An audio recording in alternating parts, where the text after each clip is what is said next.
So hello everyone. तो आज जो क्वेश्चंस टेलीग्राम में पोस्ट किए गए थे तो उनके सॉल्यूशंस हम देख लेते हैं एक एक करके। तो देखिए, पहला क्वेश्चन है ये। A can do a piece of work in 15 days. B is 25% more efficient than A. C is 40% more efficient than B. A plus C work together for 6 days and C leave A and B together will complete the remaining work. तो अब देखिए, ये question है, इसमें बोला जा रहा है ए किसी काम को 15 दिन में कर सकता है और बी 25% ज़्यादा एफिशिएंट है। एक चीज़ आप याद रखिए, जब टाइम इन वर्क मैं पढ़ाऊंगा तब मैं इसके बारे में और डिटेल में डिस्कस करूंगा कि जो एफिशिएंसी होती है वो इन्वर्सली प्रोपोर्शनल होती है टाइम के। ठीक है, वेरी इंपॉर्टेंट। इसका मैं यूज़ कर रहा हूँ क्योंकि देखिए, इसमें दिया गया है B is 25% more efficient than A. अब आप ये समझिए कि 25% है। 25% कितना हो गया? 1/4। तो अगर ए और बी की मैं बात करूं, ठीक है, ए और बी की मैं बात करता हूं तो 25% बी इफिशिएंट है। तो अगर एफिशिएंसी की बात करूंगा मैं, एफिशिएंसी की, तो अगर ए की 4 है तो बी की एफिशिएंसी 5 होगी, क्योंकि बी क्या है, 25% ज़्यादा एफिशिएंट। ठीक है, ये कैसे लिख पा रहा हूँ? ये परसेंटेज का कंसेप्ट है। मैंने मान लिया ए की एफिशिएंसी 4 है तो बी की 25% ज़्यादा होगी, तो 4 का 25% कितना होगा? समझने के लिए एक, तो एक और ज़्यादा है तो 5 है। तो इसका मतलब टाइम कितना लगेगा? ए को लगेगा 5, बी को लगेगा 4। ठीक है, लगना भी चाहिए क्योंकि देखिए, बी की एफिशिएंसी ज़्यादा है तो बी को कम टाइम लग रहा है, 4। अब इस 5 की वैल्यू क्या दी जा रही है? 5 की 15 दी जा रही है। तो ये इंटू 3 टाइम्स होगा तो ये भी इंटू 3 टाइम्स होगा। तो बी को कितना लगेगा? 12 दिन। ठीक है, और उसके बाद क्या पूछा जा रहा है? उसके बाद पूछा जा रहा है C is 40% more efficient than B.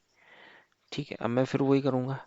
C is 40% more efficient है तो 40% कितना होता है? 2/5। 40% इज व्हाट? 40% इज 2/5। तो बी और सी की अगर मैं एफिशिएंसी की बात करूं, तो अगर बी मेरा 5 है तो सी मेरा 7 होगा, क्योंकि +2 ज़्यादा होगा 40%। इसका मतलब अगर मैं टाइम की बात करूं तो 7/5, 7 और 5 होगा। और 7 यूनिट की वैल्यू कितनी दी जा रही है? 12। 7 12 के बराबर है तो एक 12/7 के बराबर होगा। तो सी को कितना टाइम लगेगा? सी को लगेगा 5 यूनिट। तो 5 यूनिट कितना हो गया? 60/7। ठीक। अब आप मेरे हिसाब से अब आप निकाल सकते हो, कॉमन वर्क आप 60 ले लो, ये 4 5 एंड दिस इज 7। और तो ए और सी वर्क टुगेदर फॉर 3 डेज। तो ए और सी ने कितना किया? 11 यूनिट, 3 दिन तक काम किया, 33। ठीक है, फिर सी चला गया, सी चला गया, सी चला गया तो 60 और 33, अब कितना बचा है? 70 यूनिट काम बच गया। ठीक है, अब सी जा चुका है। तो अब काम कौन करेगा? ए और बी। ए और बी एक दिन में कितना कर रहे हैं? 9 यूनिट। तो 27 यूनिट कितना दिन में करेंगे? 3 दिन में करेंगे। ठीक। तो उम्मीद करता हूँ ये अच्छा क्वेश्चन था, इसमें वो एफिशिएंसी और टाइम का थोड़ा कंसेप्ट यूज होना था। ठीक है, थोड़ा इधर कन्वर्जन में हो सकता है आपको दिक्कत हुई हो, तो आप देख लीजिएगा सोल्यूशन। अगले क्वेश्चन पे चलते हैं। अगला क्वेश्चन भी काफ़ी अच्छा था। cos theta tan theta sin theta are in geometric progression. Find the value of cos 8 theta sin square theta. देखिए, ज्योमेट्रिक प्रोग्रेशन होता है जब भी कोई भी 3 टर्म। तो ज्योमेट्रिक प्रोग्रेशन से हम क्या समझते हैं? मान लीजिए ये 3 नंबर है और मैं बोलूँ ये ज्योमेट्रिक प्रोग्रेशन है, तो ज्योमेट्रिक प्रोग्रेशन का मतलब A/B का जो रेशियो है वो बराबर है B/C के। ठीक है, यानी कि B² = AC।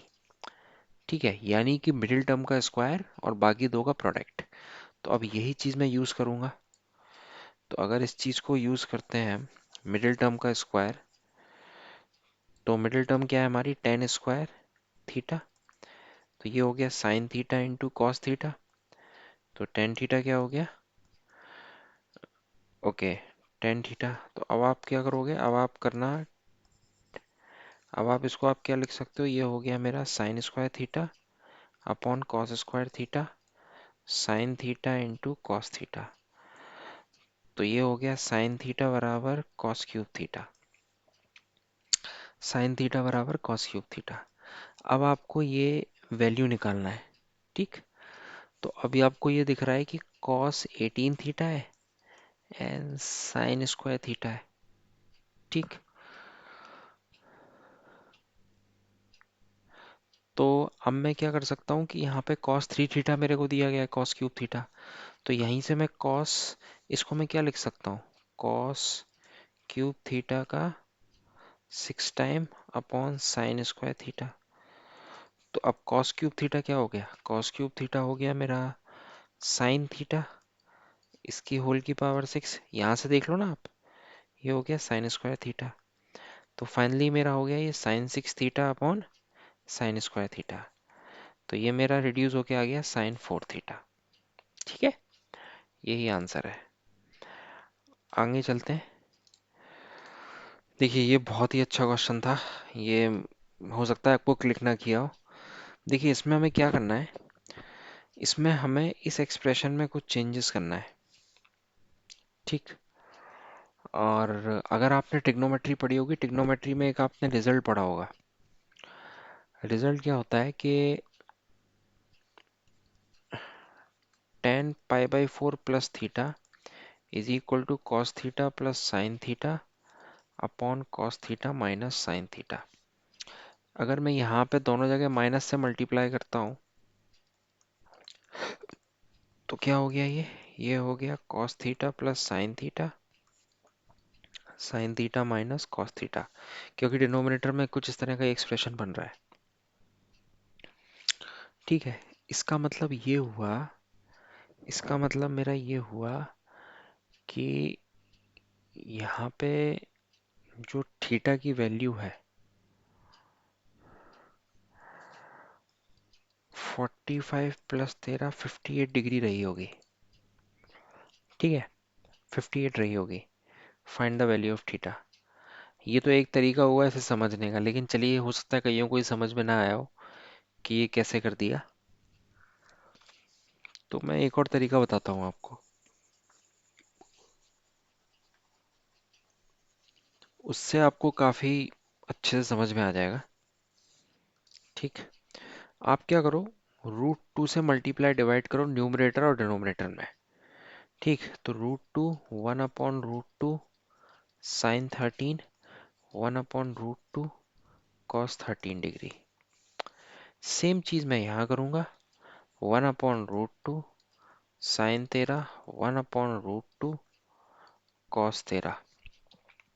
ठीक, अब क्या हुआ, आपने √2 लिया तो ये हो गया साइन 45 डिग्री, साइन 45 ही होता है, sine 13 plus cos, sorry sine 45 degree, एक मिनट, ये आपका, आप ऐसा करो, आप इसको ऐसे लिखो, इसको आप कॉस 45 भी लिख सकते हो ना 1/√2 को, इसको आप लिखो साइन 45 एंड कॉस 13। ठीक है, अब आप इसमें क्या करोगे, इसमें भी आप वही करो, आप क्या करो, इसको साइन 13 है ये, तो साइन 13 की जगह आप लिखो साइन 13 इंटू साइन 45 डिग्री। इधर कर दो आप कॉस 45 डिग्री कॉस 13 डिग्री। ठीक है, इतना समझ में आ गया। अब क्या हो गया, √2 से √2 तो कैंसिल हो गया। अब ये क्या हो गया, cos A sine B sign A cos B. तो अगर ट्रिग्नोमेट्री अगर आपकी बेसिक क्लियर है तो इस, ये होता है साइन ए प्लस बी। ठीक है, और ये क्या हो गया, ये हो गया मेरा cos A plus B. Basic trigonometry है, ये माइनस तो है ही, तो माइनस इधर बाहर आ जाएगा। तो फाइनली मेरा आंसर हो गया साइन 58 कॉस 58। तो ये हो गया माइनस टेन 58 डिग्री। तो जो थीटा की वैल्यू है ना वो 58 डिग्री आएगी। उम्मीद करता हूँ ये आपको समझ में आया होगा प्रोसेस, ये जो किया, ये अच्छा क्वेश्चन था। ठीक, तो चलती है अगले क्वेश्चन पे चलते हैं। अगला क्वेश्चन काफ़ी आसान क्वेश्चन, आपको एक ट्राइंगल दिया हुआ है ए बी सी, एम और एन। ठीक, एन सी हो गया 4, सॉरी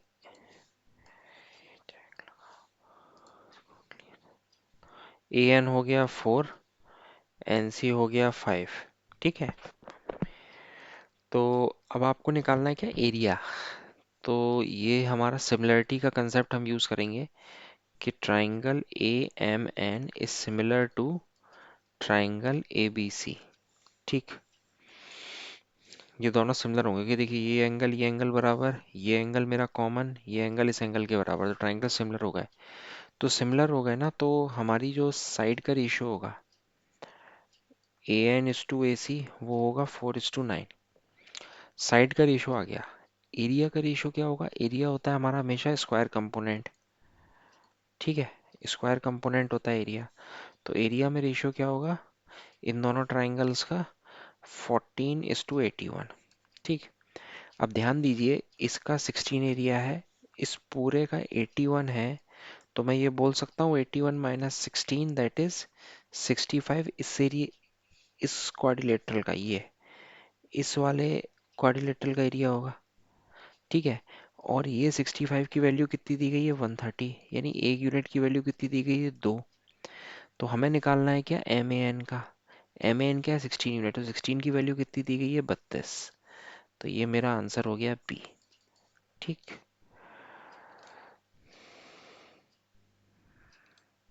ये मेरा आंसर हो गया बी। अब उसके बाद through any given set of 4 point A B C D. ये अच्छा क्वेश्चन था, कंसेप्चुअल क्वेश्चन था। It is possible to draw exactly one circle, infinite circle, at most one circle, exactly 4 circle. तो इसका राइट आंसर होगा सी। क्यों होगा, मैं आपको बताता हूँ कि इन चारों पॉइंट से आप सिर्फ एक ही सर्कल बना सकते हो, और वो सर्कल क्या होगा, साइक्लिक क्वाड्रिलेटरल। क्योंकि उस आप समझिए, एट मोस्ट वन सर्कल, क्योंकि वो ही एक सर्कल होगा जो इन चारों पॉइंट को कवर करेगा, साइक्लिक क्वाड्रिलेटरल को। तो ठीक है, तो वो एक ही सर्कल होगा, वो सर्कल क्या होगा, एक तरह से साइक्लिक क्वाड्रिलेटरल बनाएगा। ठीक, अगले क्वेश्चन पे चलते हैं। ये भी अच्छा क्वेश्चन था, बेसिक क्वेश्चन था, बेसिक रिजल्ट्स पे। ए प्लस बी प्लस सी, ओके। तो आपको ये निकालने को बोला है, तो ये रिजल्ट आप नोट डाउन कर लीजिएगा कि A cube plus B cube plus C cube minus 3 AB C is equal to A plus B plus C into A square plus B square plus C square minus A B minus B C minus C है। ठीक है, इस इस result को लिखने के और भी दो तीन फॉर्मेट होते हैं, यहाँ पे जो जरूरी है मैं वही बता रहा हूँ। ठीक, और इसको लिखने का एक और तरीका है, A plus B plus C into A plus B plus C का whole square minus 3 AB plus B C plus C है। ठीक है, तो इसमें हम ये वाला अप्लाई कर सकते हैं। ठीक है, तो ए प्लस बी प्लस सी, ये क्या दिया हुआ है, ये दिया हुआ है आपका 342, ये मेरा 6 है।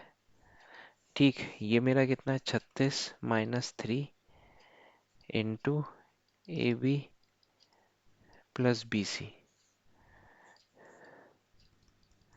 47। 57 36 कितना हो गया, 21। तो 21 बराबर two -3 AB plus B C plus C है। तो A B plus B C plus C A is equal to -7। ठीक है, ये मेरा आंसर हो गया।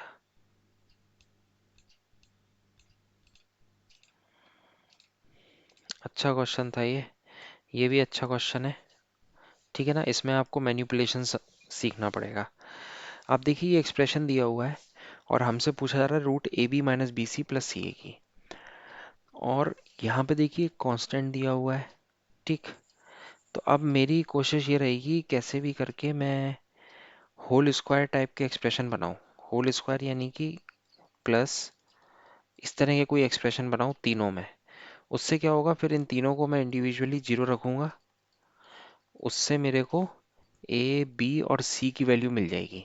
ठीक, तो देखिए अब करके देखते हैं इसको किस तरह से हम मैनिपुलेट करते हैं।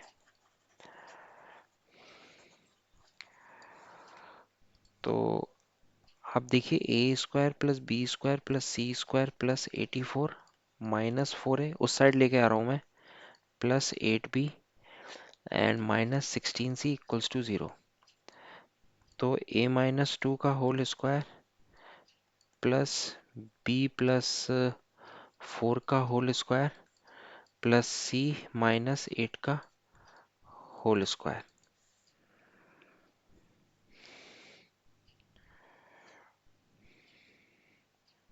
ठीक, अब देखिए ये मेरा बन गया, आप देख लीजिए ये कुछ इसी तरह से बनाया। अब आपको क्रॉस चेक करना है 84 होगा, तो ये देखो आप, ये 4 आ गया, यहाँ से मेरा 16 आ गया, यहाँ से मेरा 64 आ गया, तो फाइनली 84 भी हो रहा है। तो यानी कि परफेक्ट स्क्वायर टाइप में ये बन रहा है। तो इससे a की वैल्यू 2 आ गई, b की वैल्यू -4 आ गई, c की वैल्यू 8 आ गई। तो रूट ए बी क्या हो गया, -8 -32 16। ठीक है, 48 -8 +8, तो कितना हो गया, √40। 410, तो ये आंसर आ गया 2√10। ठीक, 4। तो उम्मीद करता हूँ आज हमने जितने भी क्वेश्चंस टेलीग्राम में शेयर किए थे और उसका डिस्कशन में आपको काफ़ी मज़ा आया होगा और आपने काफ़ी कुछ सीखा होगा। तो ऐसे ही आप बने रहिए और अपने बाकी फ्रेंड्स को भी आप सजेस्ट कीजिए कि वो टेलीग्राम ग्रुप ज्वाइन करें और यूट्यूब चैनल को ज़रूर सब्सक्राइब करें, जिससे कि एग्ज़ाम रिलेटेड अपडेट और बेहतरीन quality content and better problem solving skills आप सीख सकें। ठीक है, और अपनी लर्निंग इनहेंस कर सकें। तो चलिए, thank you, have a nice day.